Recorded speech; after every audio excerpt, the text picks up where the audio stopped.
Okay, so we are back with another set of notes. Today's set of notes is going to be on page 22. And it's going to be called Solving Systems by Substitution.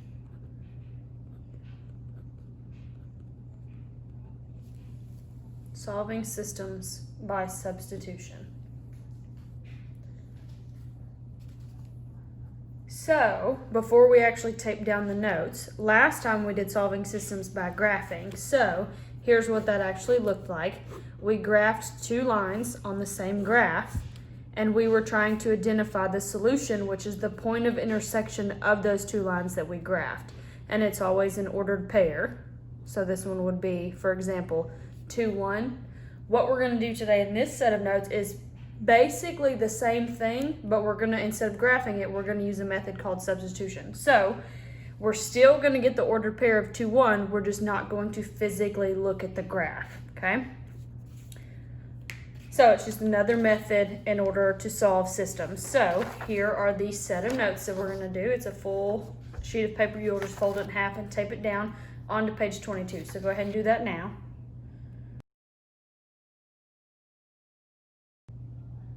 Okay, so we're going to start our notes, and I just want to point out that I wrote out the steps in order to solve by substitution. I wrote out the steps that you would need to use.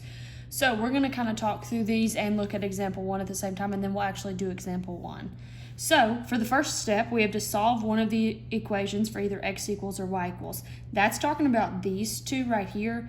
And you just need to, if it's not already done for you, you need to solve one of those equations for either x equals or y equals. Doesn't matter. So this first one is already set up as y equals -2. So step 1 is technically already done. So we would just skip step 1. Steps 2 and 3 are the substitution part of this process. So I'm not going to read these, but I'm going to show you how it works out. And then step 4 is to write the solution as an ordered pair. So if these two equations do cross on the graph, their solution is going to be represented as an ordered pair. But remember, we're not actually going to be looking at the graph when we solve this, okay? So we have two equations right here. And what our goal is to try to find the ordered pair of where these two equations cross or intersect on the graph without looking at the graph. So here's how you would actually do it. Since step 1 is already done for us down here, we're going to go ahead and go to step 2, which is substitute the expression from step 1 into the other equation and solve for the variable. So here's what that actually means. Y is equal to -2. This is the first equation. Well, this actually gives you half of the ordered pair that we're looking for, because it tells you y is equal to -2. So we actually already have half of the ordered pair. Our goal now is to find out what the x value is, and this is how you would do that. We're going to take this number right here, the y equals -2, and we're going to take that number and substitute it into the second equation for this y variable right here. And the reason we're going to substitute in for the y is because y is actually equal to -2. So these two things are interchangeable, okay? Knowing that, I'm able to rewrite this second equation, and instead of putting in that y, I'm going to put in a -2 in its place. So here's what I'm talking about. I'm going to take this second equation right here, and I'm going to write it just like I see it. But when I get to the spot where I would write the y, instead of writing that y, I'm going to put in a -2 in its place. So this is the substitution part. I substituted in a -2 for that y. Equals 23. Well, now we just need to solve it. And then when we solve it, x is the only variable, so we're going to have x equals something. And that will tell us what the x variable is going to be. So let's just solve this out. So the first thing we have to do is multiply to get rid of these parentheses right here. So 3x, bring that down. -7 times -2 is +14 equals 23. Now I'm just going to subtract 14 from both sides. Well, when I do that, this right here goes away. and I'm left with 3x is equal to 9. Then I'm going to divide by 3 on both sides, just like that. These 3's are going to go away, and I'm left with x is equal to 3. So this tells me that in my ordered pair, 3 is the x value. So I'm going to fill that in, and there we go. This right here is the solution to this system. So remember, a solution is where the two equations cross on the coordinate plane. So if we were to take this second equation right here, put it in slope-intercept form, and then graph it, this is the spot where these two equations would cross. Substitution sometimes is a little bit quicker than converting to slope-intercept and then graphing. This one, for example, is quicker to just do it with substitution instead of graphing. Okay? We're going to do a few more examples on the inside. Okay, so for example 2, we're going to get to do both of the substitutions. On the first one, we only got to do one, but on the second one right here, we're going to start with looking at both of these equations, and step 1 is to make sure that one of the equations is solved for either x or y. So that means we're going to have x equals something or y equals something. So when we look, the second one right here is x equals 5 minus y. So that expression is what x is equal to. So what we're going to do is take this 5 minus y, and we're going to substitute it in for this variable right there, the x variable. Okay?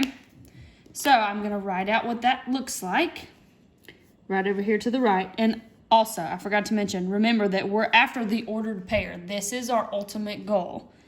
So I have 2, and instead of writing x, I'm going to put in what's equal to x, which is 5 minus y. So I'm going to substitute in 5 minus y into the equation for where x is. And then plus 3y is equal to 5. Well, so now when we look at this equation, the only variable that we see is y. So when we solve this, we're going to find out what y is equal to. So first thing we need to do is take care of those parentheses. Can't do anything on the inside, so I need to get rid of them by distributing. So 2 times 5, that'll give me 10. 2 times negative y is minus 2y, and then I'm just going to bring down everything else that I didn't do anything with. So I've got that. So now I've got a set of like terms right here that I can combine. So negative 2 plus 3y, that's just going to be 10 plus y is equal to 5.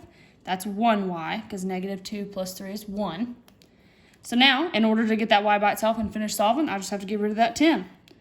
So I'm going to subtract 10 from both sides. I knew I had to subtract because this 10 right here is positive. These are going to go away, just like I want. And I'm going to have y is equal to negative 5. Because 5 minus 10 is negative 5. So here is part of our ordered pair. The y value of our ordered pair is negative 5. So I went up here and I went ahead and I put that in there. So now what we're missing is the x value. That's the second part of the substitution.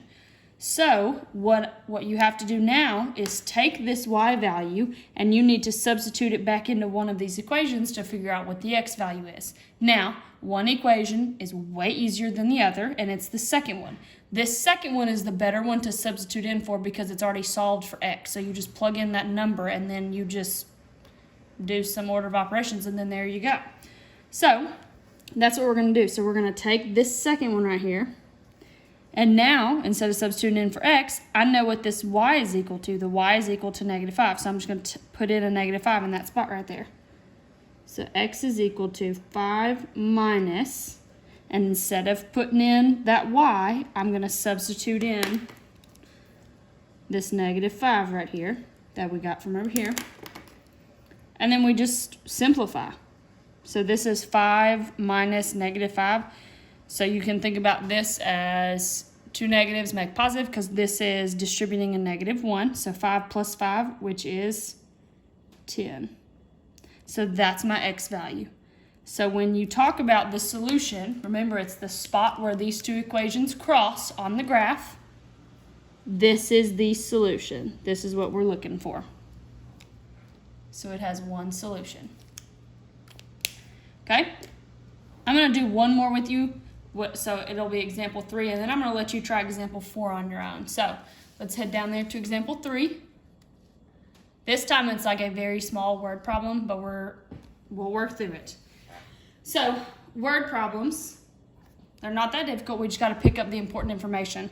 So it says Ben is 12 years older than Emily. The sum of their ages is 64. How old is Ben and how old is Emily? So the first thing that we need to do is name some variables. Most of the time, you're going to see X and Y. But for this particular problem, I want to use B and E simply because their names are Ben and Emily, and I think that will just help us. So B is going to represent Ben's age. And then E is going to represent Emily's age. Okay? So now that we've named our variables, we know what they're talking about, let's just come up with the equations from the sentences. So it says Ben is 12 years older than Emily. So I'm going to go ahead and I'm going to start constructing this. We have B, talking about Ben. This word right here is, that's a word that shows us it's equal. So Ben is equal 12 years older than Emily. So that means we're going to take Emily's age plus 12. So that's the first sentence.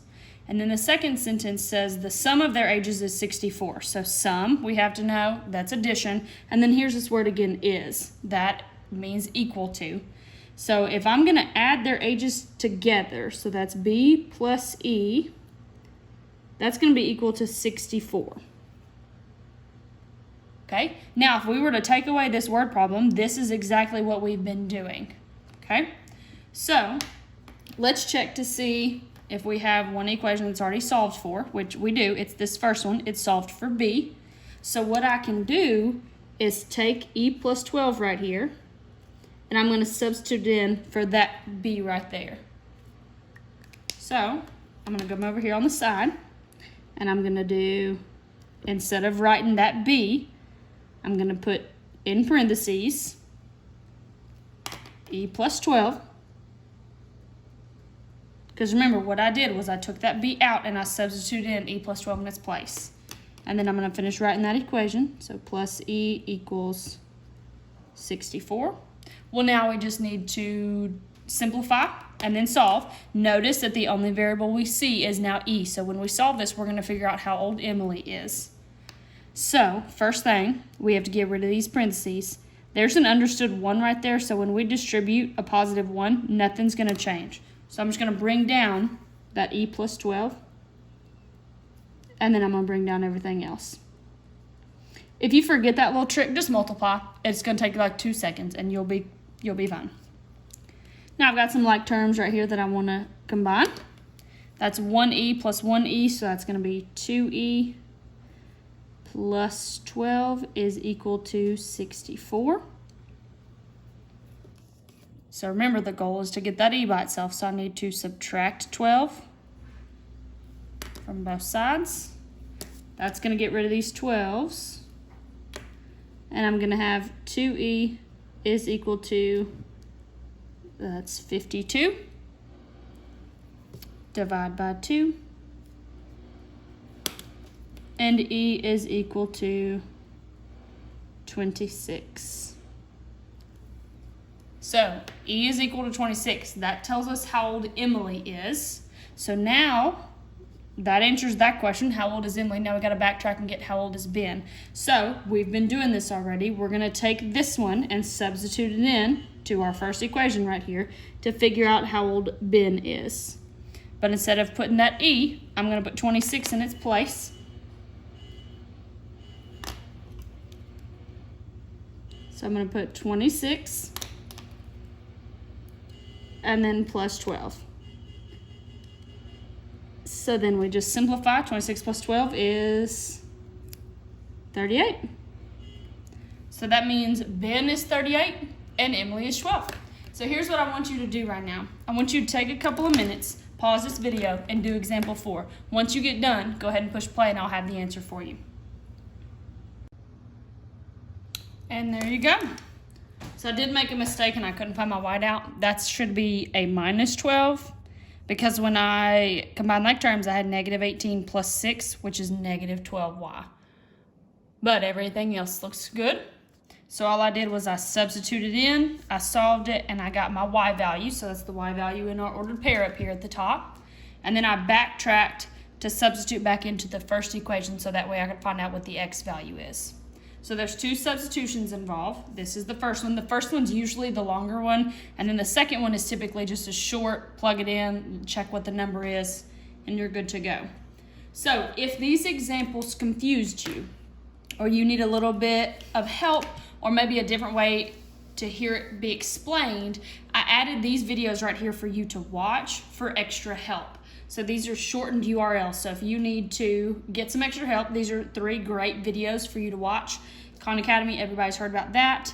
TeacherTube is basically YouTube for teachers. And then Math BFF is found on YouTube, and they make some really good videos. So go check these out if you need a little bit of extra help. Thanks, guys.